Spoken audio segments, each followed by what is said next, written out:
our Commander-in-Chief, the President of the United States, George W. Bush.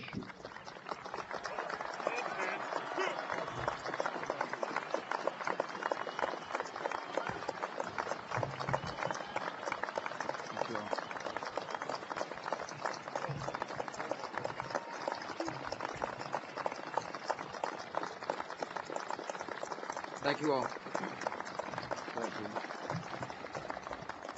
Thank you for the warm welcome. General Hagee, thank you for your service to our country. Secretaries of the Army and Navy and Air Force, I'm proud to be here with the Chairman of the Joint Chiefs of Staff, General Pete Pace, the first United States Marine to have ever held this position.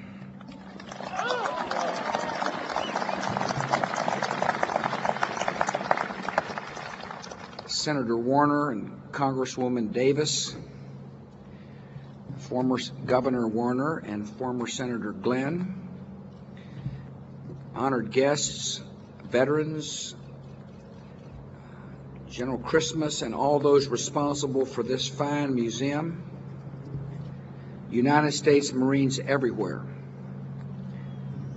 Please join me in wishing a very happy Marine Corps birthday to every man and woman who has ever worn the Eagle, the Globe, and the Anchor.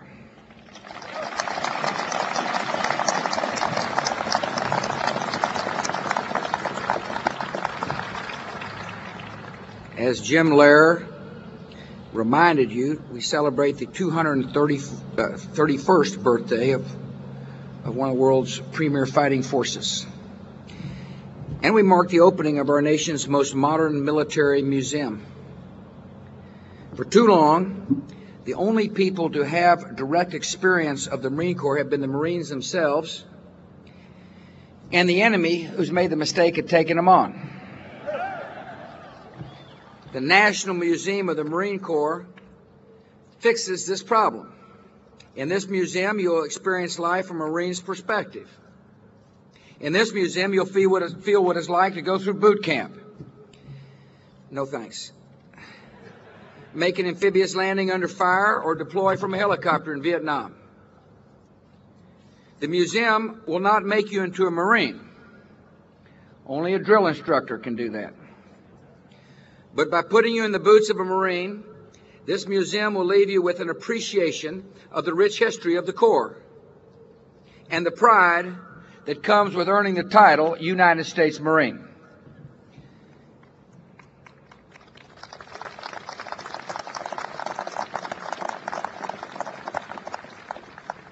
The history of the Corps is as important to each Marine as his rifle. Every Marine knows the Corps traces its founding to a Philadelphia tavern in 1775. Every Marine can name the famous battles, legends, and heroes that stretched from the halls of Montezuma to the deserts of Iraq. Every Marine understands that the Corps' reputation for honor and courage is a sacred inheritance from Marines past and a solemn trust to be passed on to Marines to come. The Marines believe that you cannot know what you stand for if you do not know where you came from. And they teach their history because they are determined to repeat it. The history of the Corps is now preserved within these walls. Many of you here today do not need a museum to tell you this history because you wrote it yourselves with your sweat and your sacrifice in places like Tarawa, Chosin, and Khe Sanh. These walls pay tribute to your contributions to American freedom. These walls remind all who visit here that honor, courage, and commitment are not just words. They are core values for a way of life that puts service above self. And these walls will keep the history of the Marine Corps alive for generations of Americans to come. This is an important place, and I thank you for supporting it. The museum is shaped in the form of the famous photograph of the flag raising on Iwo Jima. Iwo Jima was one of the most important battles in American history. It is fitting that Iwo Jima is one of the most important exhibits in this museum. The Japanese who defended that island had learned from costly battles that they could not defeat American forces. Yet they believed that by inflicting maximum casualties on our forces, they would demoralize our nation and make America tire of war. In that battle, the Japanese succeeded in taking the lives of more than 6,000 men. They did not succeed in stopping the Marines from achieving their mission.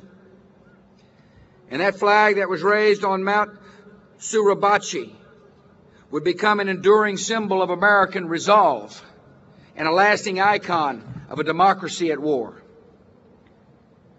The history of the Corps is now being written by a new generation of Marines. Since the attacks of September the 11th, 2001, more than 190,000 men and women have stepped forward to wear the uniform of the Marine Corps. Like the Marines who have come before them, this new generation is serving freedom's cause in distant lands. Like the Marines who have come before them, this new generation faces determined enemies. And like the Marines who have come before them, this new generation is adding its own chapters to the stories of liberty and peace. And years from now, when America looks out on a democratic Middle East growing in freedom and prosperity, Americans will speak of the battles like Fallujah with the same awe and reverence that we now give to Guadalcanal and Iwo Jima.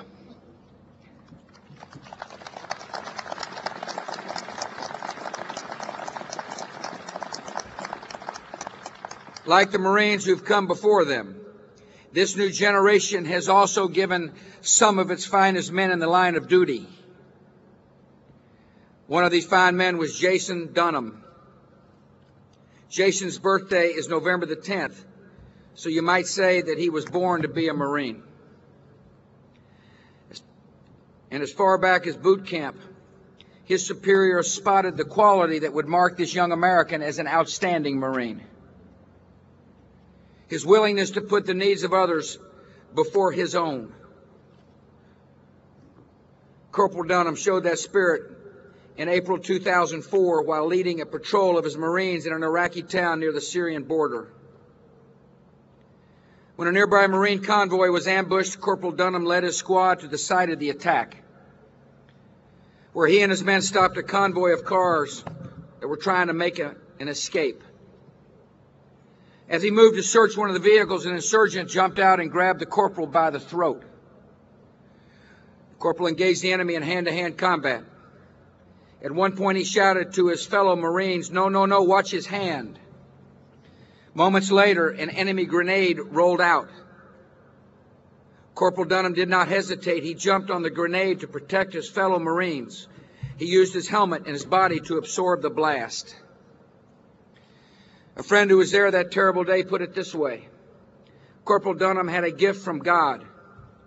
Everyone who came in contact with him wanted to be like him.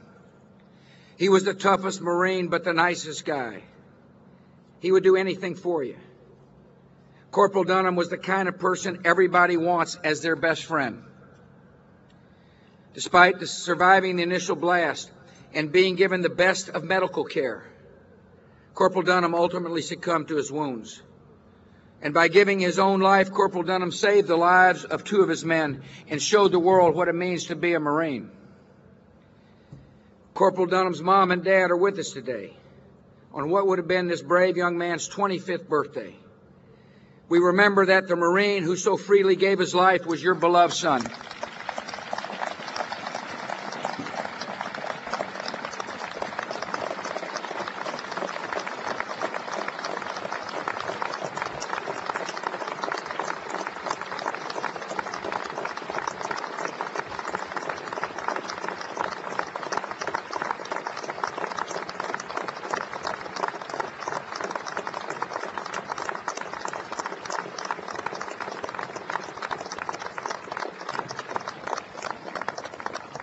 We ask a loving God to comfort you for a loss that can never be replaced.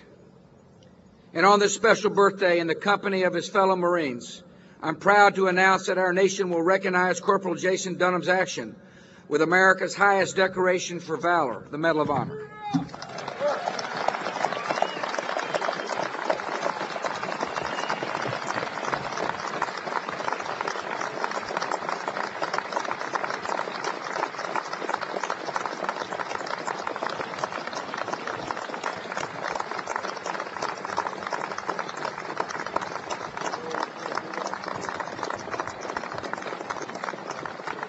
As long as we have Marines like Corporal Dunham, America will never fear for her liberty. And as long as we have this fine museum, America will never forget their sacrifice. May God bless you. May God bless the Marines. And may God bless the United States.